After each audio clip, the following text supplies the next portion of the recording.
A man can work out quite a thirst when, fighting allergies. Guys, what is going on? And good evening. Well, good morning if you're on the East Coast because it's about 12:20 in the morning here. But what's going on, guys? This is the Club of the Man 1993, and I'm coming to you live from my live review of SmackDown Live, the April 23rd, 2019 edition of SmackDown Live that took place in Lincoln, Nebraska. We are now 4 weeks away, I believe, from the next pay-per-view, Money in the Bank 2019. Of course, also, there's been a rumor also that Backlash and the NXT TakeOver event next month may get canceled due to the Saudi Arabia possibility on June 7th. Once again, will not be watching. Will not do anything regarding that. I'll review Raw and SmackDown. No predictions. No match card predictions. Although I will get Money in the Bank card predictions out. Hopefully, maybe tomorrow, if not by the end of this week for sure. My week is not as busy as last week's was since the holidays passed and gone. And of course, I'm fighting off my allergies. So I do apologize. This review is coming late. I had like a really bad case of allergies earlier, and I'd blow my nose crazy right now if I would have done this immediately after SmackDown. So just took a warm shower. Also watched 205 Live. So I will do my 205 Live review right after my SmackDown review. But of course, we'll get into this episode, which overall I thought was a good show. There was some good that happened. Something that I'm going to rant about for sure. And it wasn't just what happened on this show that kind of crawled under my skin. It was also something else I watched a little earlier today pertaining to this person. With that and what they did on tonight's show, kind of really just got underneath my skin. Also, someone else appeared on the show tonight because apparently the Superstar Shakeup is not over. And somebody else made his return to SmackDown Live. And hopefully, they just keep him where he was. And yes, that is exactly what I'm going to get into, Tyler. Hopefully they just keep him, exactly where he was tonight. Just a jobber back to catering. Hopefully that's what they do. I have not gone through another year of hell with a certain somebody on SmackDown Live. But of course, we'll see. But thank you for joining me live, Tyler. I'm going to get rolling here again. So again, I will do this review, then I'll do my 205 Live review immediately afterwards. And then I'm trying to beat the next floor of Adam Project, and hopefully in the next couple of days, I should have the next 3 levels of Adam Project upload. We'll be up to, of course, we'll be on floor 30 once I get the next 3 levels upload for that. So if I get that, well, that is exporting. If I'm feeling up to it, I have a handful of turn alerts again I want to do. Because some people, I literally just did turns for recently, are back to where they were before. Which most of them, fine with me. But of course, it's like, why did you turn them in the first place? We're going to turn it right back, and I don't know. But anyways, let's get right to this episode of SmackDown Live. We opened up with Shane McMahon making his entrance. Of course, this is the beginning of the big dog on SmackDown Live. Obviously, Shane is here to address, what Roman Reigns did to his father last week. So Shane O'Mac comes out saying that he's in the best of moods, which once again, when are heels ever in good moods? He orders Greg Hamilton to do his big intro correct. Then he talks about what Roman did to his father. Roll the footage of what happened. He says that was horrific to watch and asks what kind of man hits another man's father like that. It's disgusting. It's like disgracing the American flag or defacing Mount Rushmore, but it's not just a great man he hit. It's the chairman and CEO of WWE. And more than that, it's his dad. And there will be repercussions. Should he just give him a fine? Maybe suspend him or maybe even fire him? Nah, they're going to sell us in the ring. And he orders the big dog to come out. So out comes Roman. He gets into the ring. And Roman has a microphone in his hand. He looks at it. I'm like, what's he going to say? He's going to explain why he, of course, attacked Vince. But instead, he just drops the microphone and stares him down. I'm like, okay, not going to say anything? Cool with me. And Shane O'Mac drops the microphone. Obviously, it's about to be go time. But then who comes in? It looks like Shane McMahon. Well, the best of the world way is about to announce his name. It looks like that the McMahon's new buddy, Elias. So this is interesting. having this little alliance here with Elias. Elias comes in and he starts to attack Roman from behind. Reigns then tosses him out, but then Shane takes advantage and tries to do this crummy little punches and whatnot. It basically just held Roman down. Like the beatdown was a little bit sloppy, but of course Roman fought back here and there. But then they continued to beat down until Roman eventually was hit with the drift away, in which they leave. We see backstage and we see Shane and Elias talking about how great they felt about teaching Roman a lesson and how there's more to come. Basically, later on, Elias played like a little solo backstage, saying how SmackDown is now his place now, and he basically challenges Roman Reigns to a match at Money in the Bank, which of course later on Roman would accept, and then him and Shane just get into a car and drive away. So I guess there's some type of an alliance going on here with Elias and Shane. So all right, let's see where this goes. Obviously, eventually, which, it's fine with me because, once again, my thing was, again, do not rush Roman back into the main event scene right away. And they're not doing that. They're going to give him some other things to do. And I'd say, again, it's obvious at some point within the next year, Roman's going to be champion again. I'd say wait at least till the fall. At least till the fall, just, again, build him back up because, someone said this the other day, I can't remember who it was. Again, this whole Roman Reigns hate started back because of the bad booking of the 2015 Rumble, and he had to be the victim who lost it.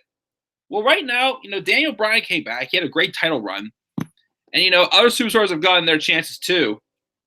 Like Roman, WWE was cool with enough with bringing Roman back, but not giving that big spotlight back. Again, they could have brought Roman back and just threw him back to put the Universal title back on. But instead, they didn't.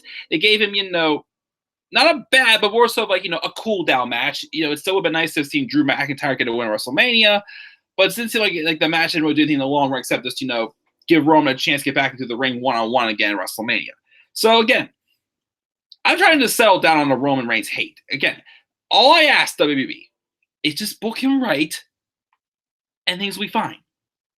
And so far, I'm okay with how he's been booked since he's come back from his leukemia. So obviously, giving him and Elias a match at Money in the Bank. Okay, I mean, if he beats Elias, whatever. It's not going to hurt Elias. Just give Roman something else to do. Although if they want to really go as far as having Elias win and kind of set a further match with Roman and Shane, which won't be spectacular, but it'll be good for what it could be for sure. Of course, hopefully Roman's spear will not almost kill Shane like he did at Survivor Series 2016, but probably SummerSlam, I'd say we might be seeing Roman and Shane. Although, again, I would like to see a Shane and Miz, of course, have one more match. Again, I still want it to be Extreme Rules. Extreme Rules, Roman and Miz, I think would be a great match. But obviously, Roman Reigns is repackaged now. They're building him back up again. So, as long as I'm rushing him back into the main event scene, and again, he's just booking right, I'm cool with this. So, we got that hold up the show here. We then have Kofi Kingston be interviewed backstage, talking about the love of the universe is growing inside him. Everything's okay because he's champion. And then he gets Xavier Woods to come into the frame. They celebrate together. They made one big change, though. Since Big E's going to be out for a while, they have an honorary member now, which, of course, is Big O! Which, rest in peace, Big O. Actually, just to get it prepared for later to make it funny. Well, while getting this prepared also, but apparently, speaking of playing taps, rumors have it, apparently it was shown, but there were people surfing around saying that there was someone who fell sickly, very sick at the beginning of the SmackDown tapings, and apparently the person died. I'm not sure if it was at SmackDown or if it was at the hospital, but I just wanted, to say, to the family, whoever this victim was, I'm still trying to find, the actual facts, what happened. If there was a case, so I do definitely extend my prayers and condolences out to that family as well. So I'd like to brief moment of silence to remember the life of whoever that was.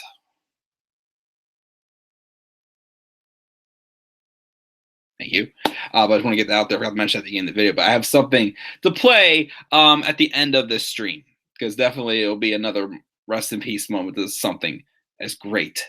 There'll never be another Big O. Of course. Last time I played taps on a live stream was the night Daniel Bryan, pretty much came out and said the Yes movement was dead. So I literally had like a little bit of like a shrine of all my Daniel Bryan, merchandise and whatnot, and play taps. So we'll do that again to end the show to remember the legacy of the 2-week, showing of Big O, which it was a joke. Anyways, Big O comes in.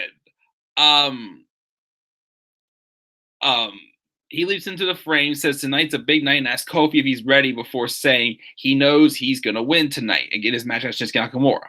And why? Because New Day rocks. New Day rocks. Of course, the New Day rocks. Of course, that's very brief because Big O. Why Big O? Why? But of course, we'll get to Big O at the end. And then we have Finn Balor coming out. He's getting ready for a rematch from last week's match on Raw. And they mentioned almost had his only match on Raw last week because they're trying to cover the fact that Andrade's come back to SmackDown. Some people are telling me apparently Fox wanted Andrade to have someone who spoke Spanish. Okay, I've heard that rumor now, but I'm still also hearing that rumors because the only reason why is because they want to keep couples together. And Andrade is with Charlotte, so he had to go there. But since Selena's, his business associate, she's dating Aleister Black. Aleister Black had to move over there too, which he had a promo tonight backstage. So we'll get to that shortly. But we had the reaction from last week, Finn Balor and Andrade again. I don't know if Andrade's plans got screwed up with him having to move back over to SmackDown instead of Raw. Because I was somewhat interested in seeing him on Raw. Like I actually really like that move for Raw. Now he's back on SmackDown. It's like I'm fine with it, but not sure. Hopefully his plans don't get ruined.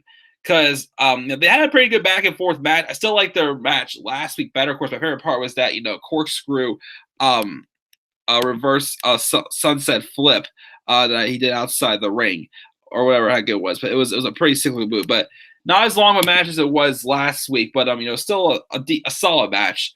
So Finn Balor gets to win. So again, I don't know if maybe they're going to have a match at Money in the Bank, or eventually they're going to have Andrade and Finn Balor for the IC title, which would be a good match, honestly, I could say. But we'll see what happens, of course. But I can still say having Finn Balor on SmackDown though just feels great. It feels absolutely glorious because Robert Roode is a heel again. Anyways, but yeah, so that match was what it was. Not bad.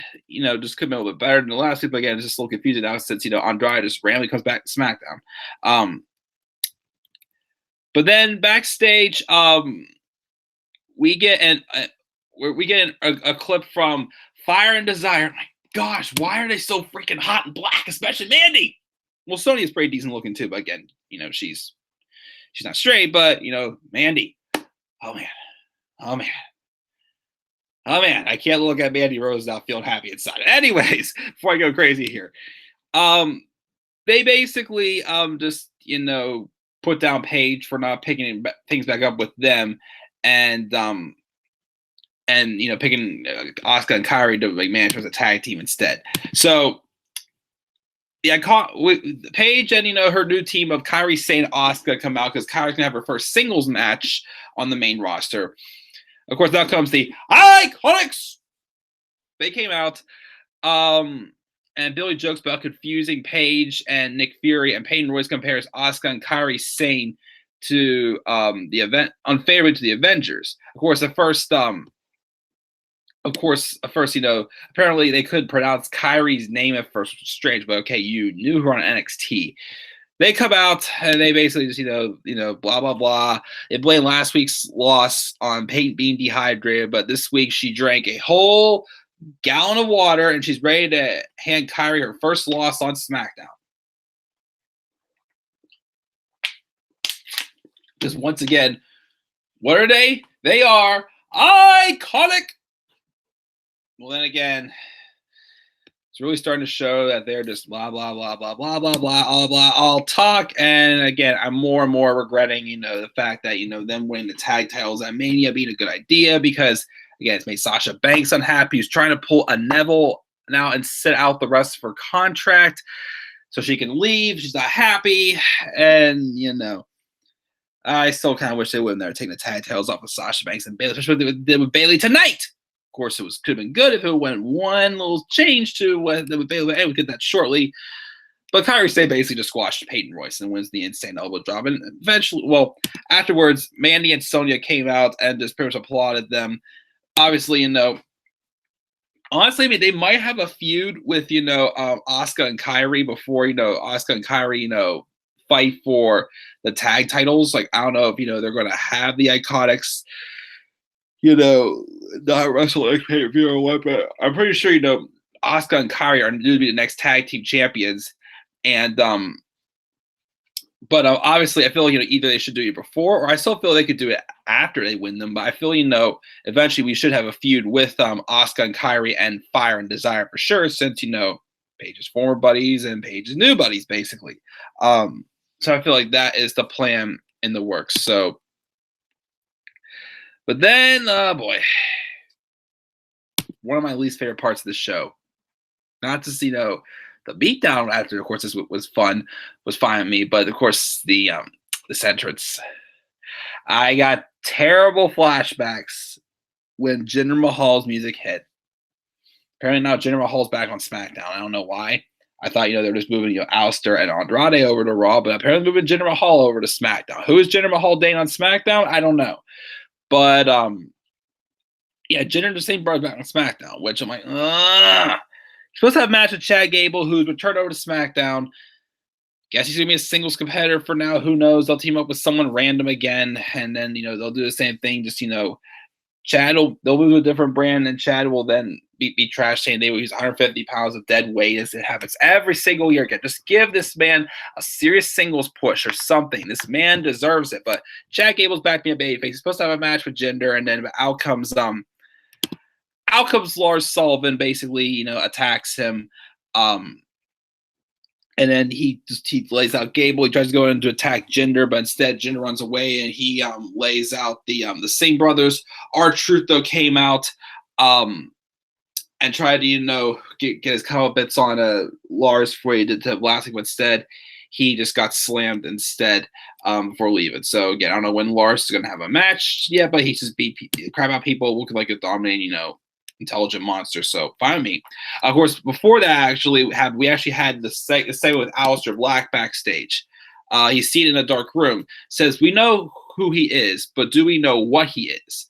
The name and the persona are not the same thing, nor should be the aesthetic or the persona evoke any judgmental reactions.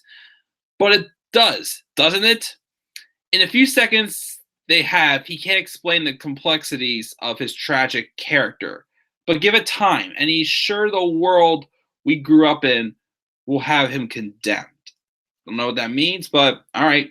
So Aleister Black's on a single star again. With him being on SmackDown now, I still really want to see a feud with him and Randy Orton. I think, with their characters, they would mesh very well together in a feud.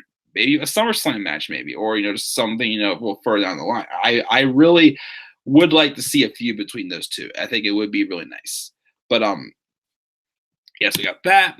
Check the live chat before I get to my rant of this review, my big time rant. Check the live chat. Let me see here. Is Ray going back to SmackDown? Nope. Not as far as I know. I don't get why the ending didn't happen last week. The ending probably didn't happen last week. What's going on, Mark, by the way? I guess the ending only didn't happen last week because they were in Montreal. Like, do you really think, Kevin Owens was going to get booed in his hometown? So that's probably why they didn't do it last week. The bar on Raw now, Cesaro is, I'm not sure Sheamus is, though, but we'll see. Of course, which again takes away another tag team from SmackDown. Now SmackDown's tag team division is not really have much depth in it. That's going to become a joke next. The SmackDown tag team division. Again, why is always one division on each show becomes a joke? Doesn't make sense to me. Of course, Undisputed Era should probably go to SmackDown now when they come up to the main roster, probably sometime this summer. Let's see here. Why can't Backlash be the pay-per-view after Mania and not Money in the Bank? I wanted that too, but I guess maybe since they might have done it because that Saudi Arabia show might be in June. I don't know. But again, apparently the rumors are they're going to be canceling Backlash now. Maybe the NXT TakeOver San Jose, which again, I do not know what's going to happen with that. Looks like it's going to be Owens and Kofi at Money in the Bank, which awesome. I'm fine with that match. Why is Roman in the Miz's place? No idea. He thinks Kevin will win the WWE Championship, which honestly, again, I would not mind. I mean, I want to see Kobe have a long run, so that's why, the match probably going to get is like a happy medium. Excuse me, a happy medium. Like, either person can win, and I'll be okay with it. So we'll talk about that later on. There's no point having the women's tag titles anymore since there are not that many women's tag teams anymore. Exactly, as they keep splitting them up. So it's not going to last that long with that. This Bray gimmick is completely stupid. I don't get it. I'm still mixed about it. I mean, well, first off, seeing it tonight on SmackDown was like, okay, is Bray Wyatt now the newest victim of, we don't know what brand you're going to be on right now. And you're showing us both shows. Nikki Cross still does not have a brand, for crying out loud. Why did we, again, EC3 is doing nothing right now, but they at least still, told what brand he's going to be on. Like, why couldn't I do that with Nikki Cross? I don't know. I'm still a little fuming about that one.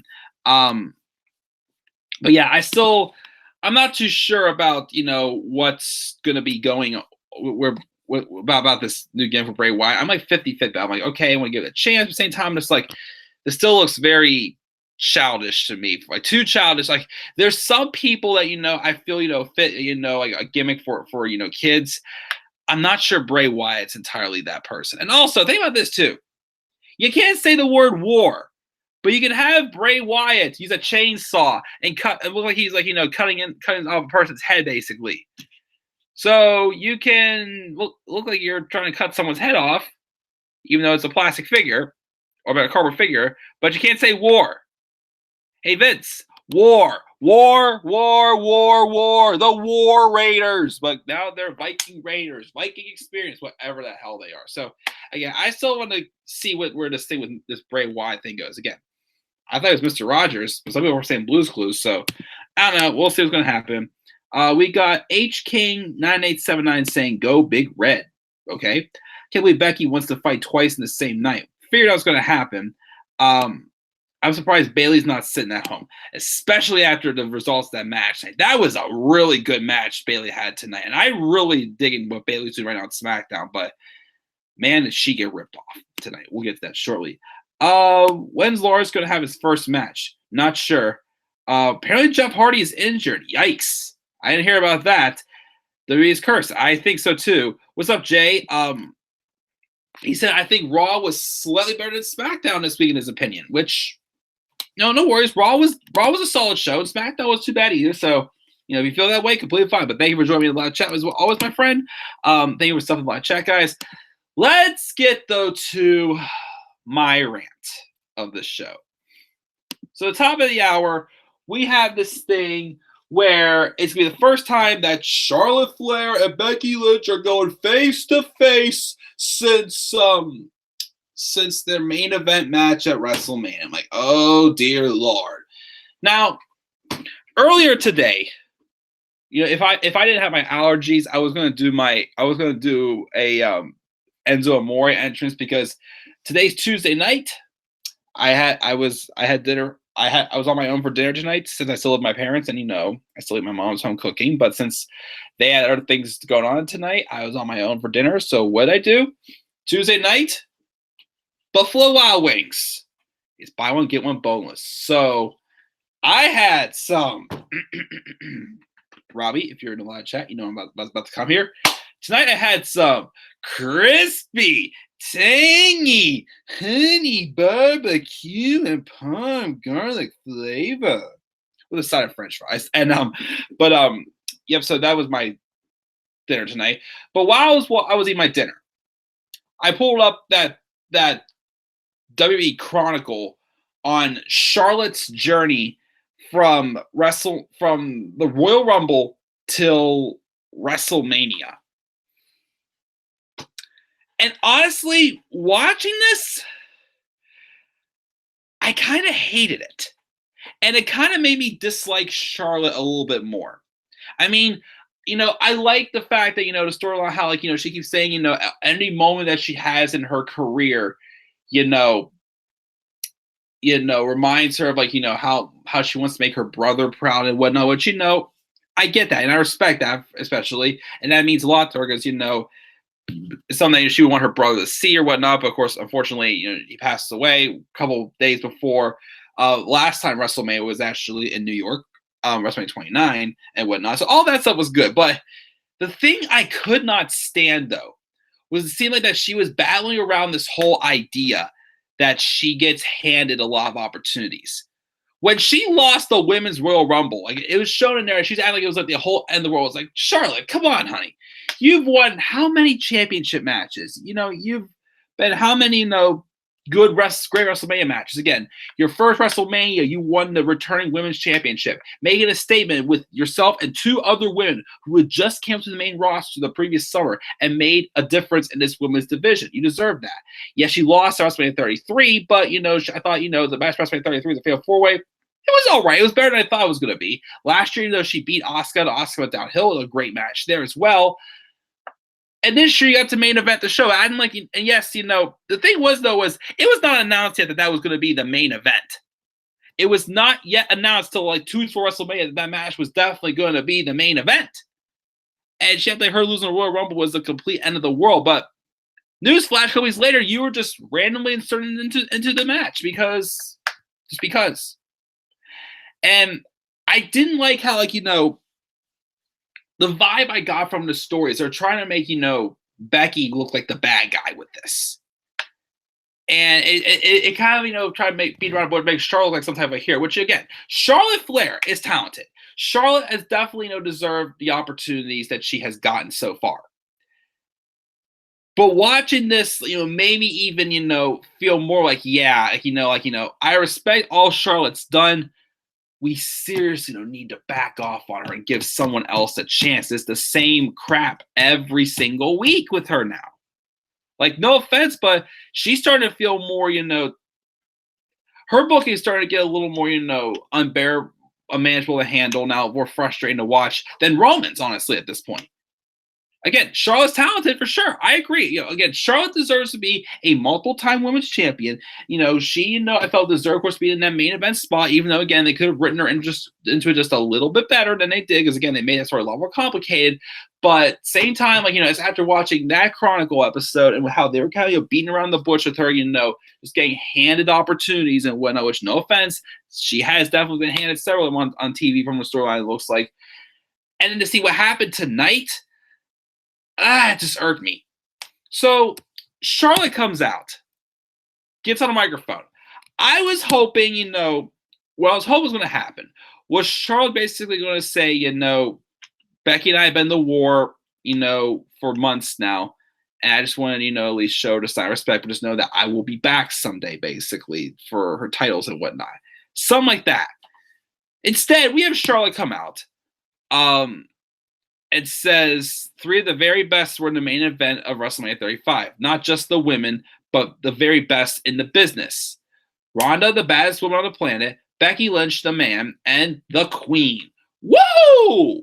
However, though, Becky pinned Ronda to win both the Raw and SmackDown Women's titles. By pinning Ronda. Charlotte's like, I didn't tap out or get pinned. So you know what that means? Ronda lost her championship. Becky did not beat me for mine. That means she wants Becky 2 belts to come out and explain why she's the rightful champion when she didn't beat her. I'm like, whoa. This all, and I hated that. Because first off, for someone who's supposed to be as smart as Charlotte and as talented as she is, again, the character that is, don't they realize, she realized, that, Becky was, that, it's a triple threat. Anything goes. Winner takes all. If you had that big of a problem, you should have been, saying this should be 2 out of 3 falls. So the first fall is this title. The second fall is this for this title, basically. You know what I mean? So her saying that, I'm like, oh, that's baloney. Because, you should understand, the rules of a triple threat match. And also, well, I don't know. Again, I don't know. I still hear the rumors that apparently Becky was supposed to get Charlotte to tap out, not Ronda. But I still think, once again, the thing is, Becky has beaten Charlotte how many times over the past, 6, months or whatnot, however long, 7, 8 months, like 8 months, like SummerSlam like 8 months ago. 8 months. How many times has Becky Lynch beaten Charlotte? How many times? A lot. Becky Lynch has proven she can beat Charlotte. There's nothing else to prove between them, and that's why I'm starting to get really sick of their matches. So, like, again, just getting Becky to tap out Charlotte would have proved nothing to me. I mean, yes, I know the finish was a little bit botched, but I would rather have seen, Becky, get Ronda to tap out. So this I thought was just all baloney. Because Becky then comes out. She says, yeah, this is winner takes all. Charlotte's right. She didn't get pinned, but that's because Lynch was concerned with beating the women that Flair couldn't beat. Becky flat out said, I've beaten you. How many more times that I can even count? So I needed to prove that I could beat Ronda, so I had to pin her. When it was all over, she walked out with both titles, and there wasn't a damn thing either could do about it. But then Charlotte was like, the only injustice here is that she wasn't beaten for the title. That's all she kept saying. I was not beaten for the title. Well, once again, honey, remember, it's a triple threat match. Winner takes all. You knew the damn rules, for crying out loud. And this isn't me getting mad at Charlotte, Charlotte Flair, the real life woman. This is me getting aggravated with Charlotte Flair, the character, because it makes absolutely no sense. It looked like he was like, I didn't get what I want, I didn't get what I want, wait. Which again, I know you're supposed to be a heel and doing that stuff, but it's to a point where it's like, okay, it's starting to get ridiculous, because how many more opportunities is Charlotte going to whine for and get? So, but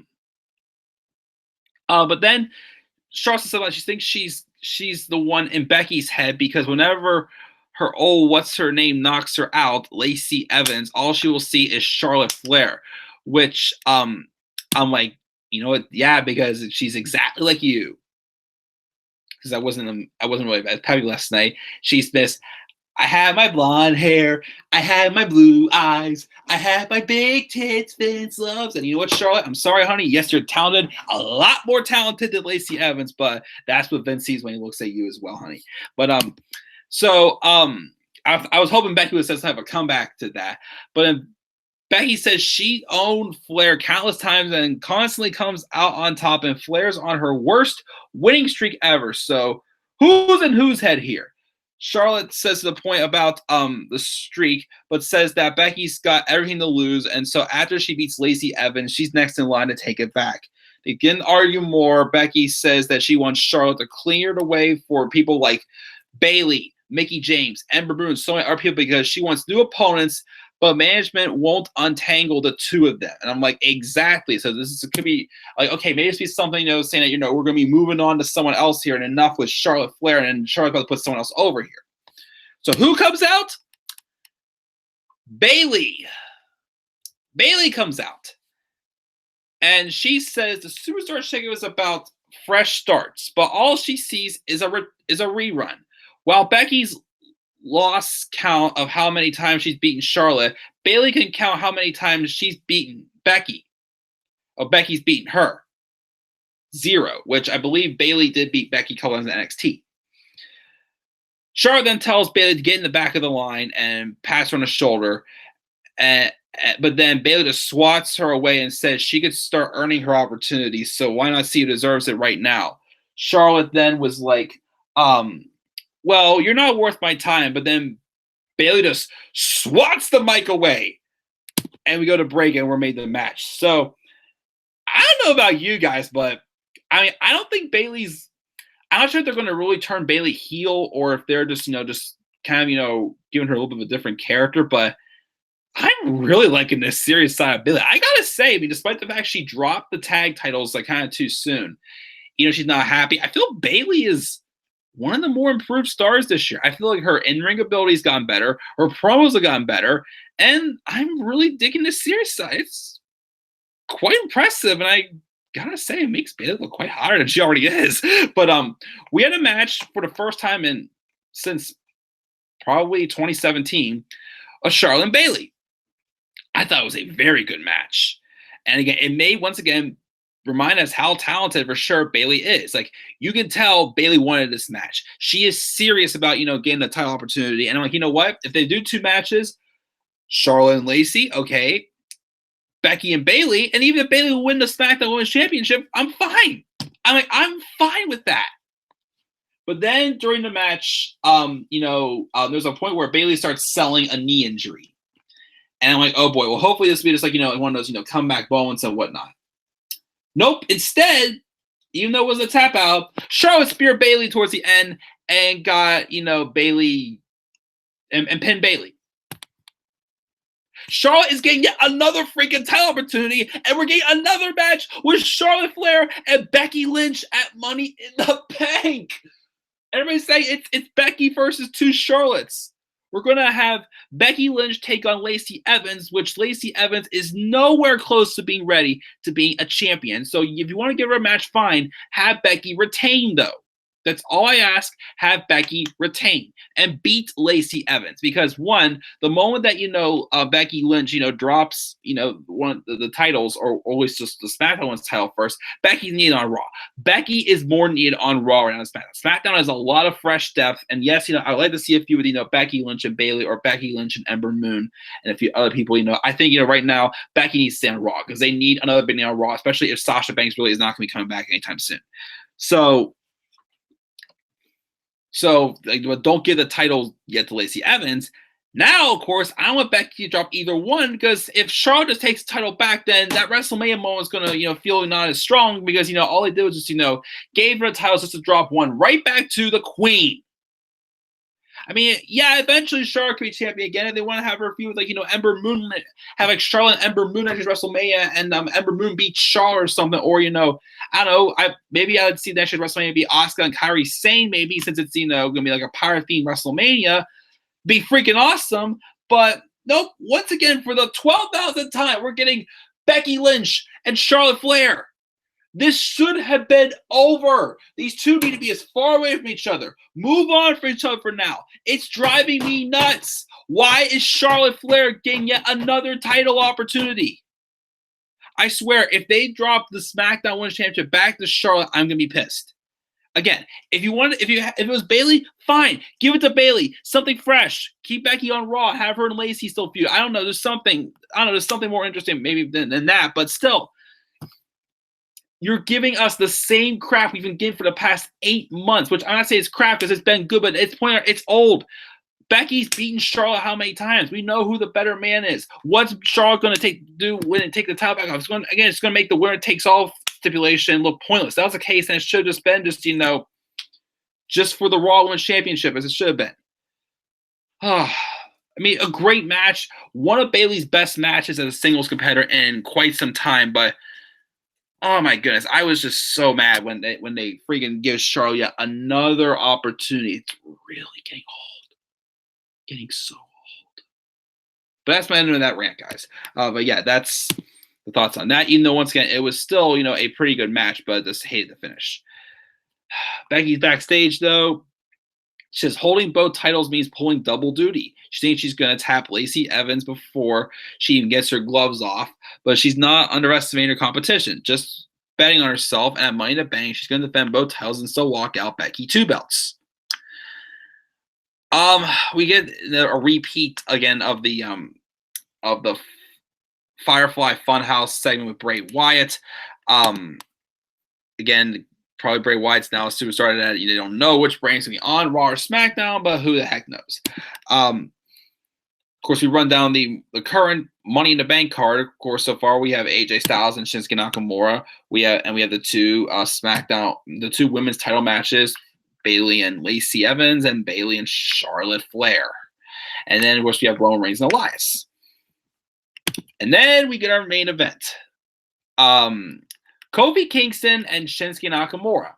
Not a bad back and forth match. And of course, during the match, Xavier Woods and Big O were on commentary, basically doing how New Day always would be on commentary.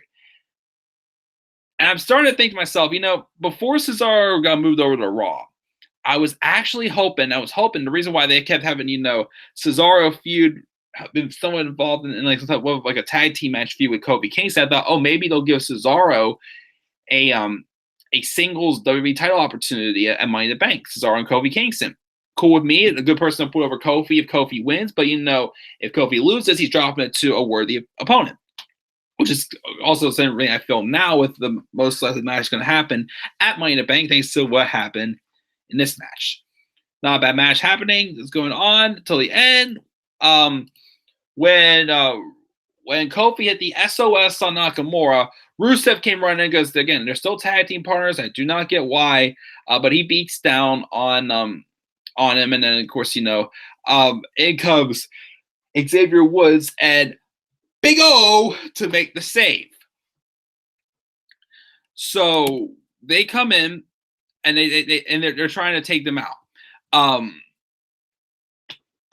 Xavier Woods off the ropes takes out Rusev, and then it looks like Owens is helping up Kofi. Say okay, whatnot, but then he gets Owens out of the way because Nakamura's coming for a flying knee, and Kofi then hits a Trouble in Paradise. But then I'm like, wait a second, it's gonna happen. Those predictions I was seeing online, I'm like, it's gonna happen. Bam! Super kick. Big O turns on Kofi Kingston. And Owens just stood there with just like, yeah, I did that look on his face. Ripped off his New Day shirt. He's no longer on Remember New Day. Turns back to being a heel. It's the first time, of course, since he returned back in February, right before Fastlane. He ripped off that shirt, and his Kevin Owens shirt was exposed again. And he just started beating down Kofi Kingston again. Of course, Owens going back to being a heel.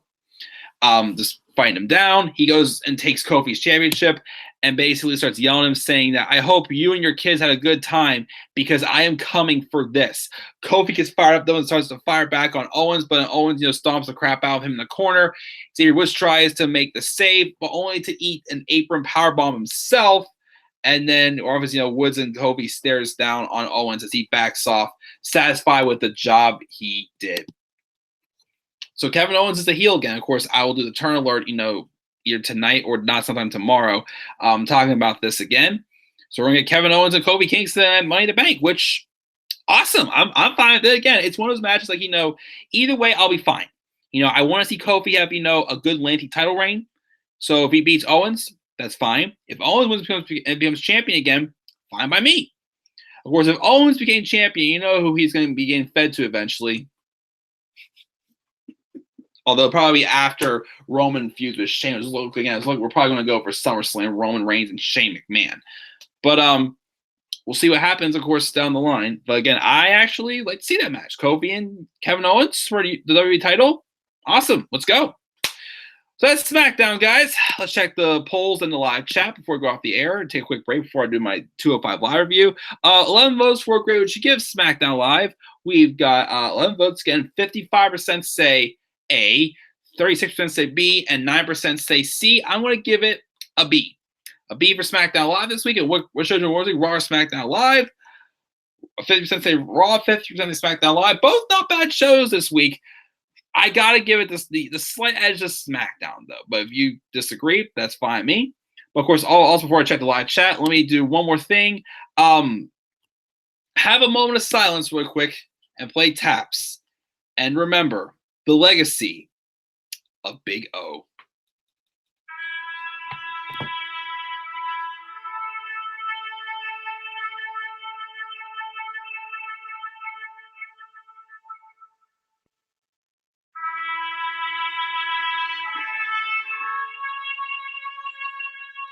Thank you, Big O. Being an honorary member of the New Day, you were incredible. You were a great replacement for Big E. And as Big O, you did some great things in your 2 weeks with New Day. Unfortunately, Super Kicking Kofi was not the last act to go on before going back to Kevin Owens. But just know, nobody will ever forget the name Big O. I had to throw that in there. It's so corny, but I don't know. It's just something I like to just for fun of it. But yes, thank you, Big O. But you're back being the big, prize fighter, Kevin Owens, which again, we'll see how it goes this time around as a heel. But of course, we'll talk about that briefly, of course, in my turn alerts and my hours starting active again. So let's check the live chat. That way I can do my 205 live review and then get out of here. Let's see what we got here. Let me see here. Where are we at? Bray's gimmick is supposed to be kind-hearted but dark and demented on the outside. True. Again, I just don't want it to get, too kiddish. Again, I'm not watching Blue's Clues here, people. But we'll see where it goes. Charlotte's going to win the title. That's what I'm worried about. Yep, Enzo cashing up at ROH, which, if they're going to go there, and they've, patched things up, good for them. Yes, please stop giving Charlotte title opportunities. I agree. Bayley brought the intensity that her character desperately needed. Loved her attitude tonight. Me too. Again, I loved it. It's pretty high, I gotta say also. Fantastic match. Wrong winner. I hated this decision. Me too, Jay. Should have been Becky and Bayley. I'm glad they're changing Bayley's character. I was getting tired of the huggable. Again, they were going as far as, treating Bayley like, just a delusional little kid, basically, with her hug character. Again, it was great, in NXT, but they ruined it on Raw. Just go back to This Is Your Life, Bayley, which once again I can't talk about it because I've never seen it. Never have, never will.